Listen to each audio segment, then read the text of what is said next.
What happens when a man dies in the desert, only to be reborn? Is it a miracle, or is it the final desperate fabrication of a mind that was already shattered? Today, we're stepping into the shadows to explore the myth of Moon Knight, a hero whose greatest battle isn't against villains, but against his own mind and the god he serves.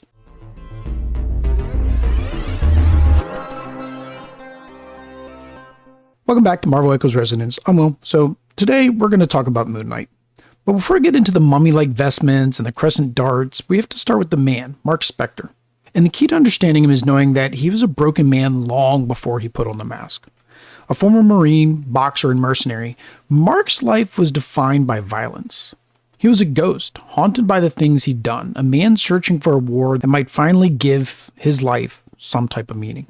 His first appearance, shockingly, was actually in Werewolf by Night, issue number 32, way back in 1975. And it's perfectly on brand.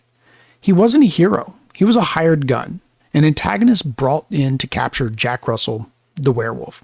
His design was all function, a stark white and black suit laced with silver, designed to hunt monsters. But even then, there was a flicker of a conscience. By the end of the story, he realizes the werewolf is more of a victim than a monster, and even helps him escape. The more ambiguity, that slight turn, that was the spark. But the inferno that forged his true identity came in his own series in 1980. This is where we get the definitive origin. While a mercenary job in Sudan with a ruthless terrorist named Raoul Bushman, Marc's conscience finally snaps. Bushman murders an innocent archaeologist, and when Marc tries to protect the man's daughter, Marlene, he's beaten and left to die in a freezing desert night. His nearly lifeless body is carried into a recently unearthed tomb and placed before a massive statue of Khonshu, the ancient Egyptian god of the moon and vengeance. And right there, Marc Spector's heart stops. In the abyss between life and death, he has a vision. Khonshu offers him a second chance, a new life, in exchange for becoming his avatar on Earth, his fist of vengeance to protect the travelers of the night. Spector awakens, miraculously healed. Takes the white burial shroud from the statue itself and becomes the Moon Knight. It's dramatic, it's mythic, and it's a perfect birth for a character who lives on the edge of life and death. Returning to the States, he uses his mercenary fortune to fund his new war on crime. And this is where the really fascinating parts begin. To fight this war, he creates multiple identities. There's Stephen Grant, the dapper billionaire who can move through high society, and Jake Lockley, the grizzled cab driver who keeps his ear to the ground. At first, they seem like strategic disguises, kind of like Batman's matches Malone. But the narrative quickly makes it clear that the lines are a little bit blurred. This wasn't just acting. This was a manifestation of his dissociative identity disorder, a profound psychological fracture that would come to define his entire existence. For a long time, he operated as this brutal, unpredictable, street-level vigilante. Think the Punisher. But his instability led him to try and find some structure. He joined the West Coast Avengers, and as you can probably guess, it was a little bit of a rocky fit.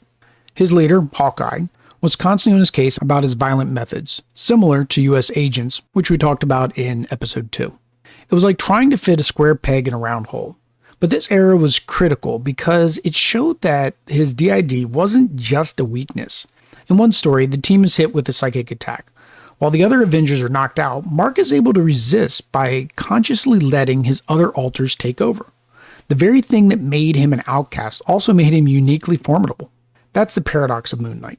So that's the classic foundation, but to really understand Moon Knight today, we have to talk about how his story evolved, especially in the last 15 years or so. For a long time, the central question of Moon Knight was simple. Is he crazy, or is the god real? The answer was always kept a little vague, but modern writers started asking much more interesting questions. What if both are true?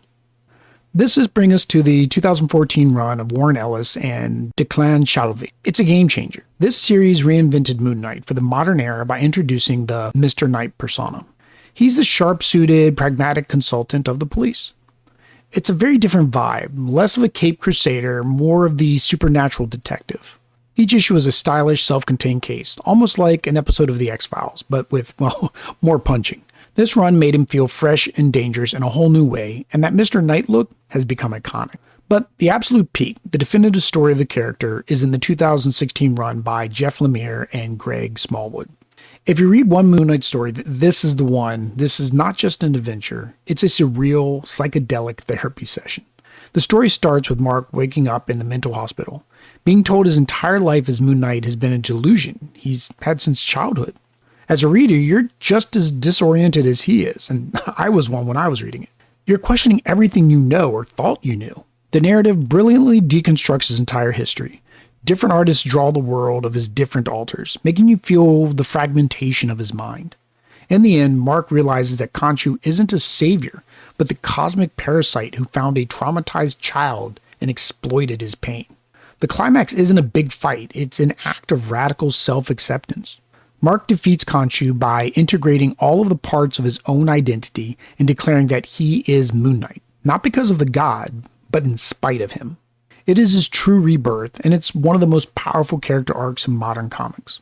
And all of that brings us to today. The current run, written by Jed MacKay, synthesizes all of this incredible history. Marc is no longer just a vigilante. He has established the Midnight Mission. He basically declared a section of his neighborhood under his protecting, acting as a high priest for his outcast god. He protects all of those that travel the night, whether they're vampires, insomniacs, or just people who've been forgotten. He's finally taken the mission given to him by a manipulative god and made it its own, a true act of self-definition. So, I'll leave you with this question. Is Khonshu a real, external god, or is he a powerful manifestation of Marc Spector's own trauma and will? Well, let me know your thoughts in the comments below.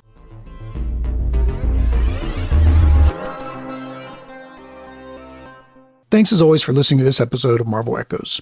If you enjoyed the deep dive, make sure you subscribe or follow so you don't miss any of our future episodes.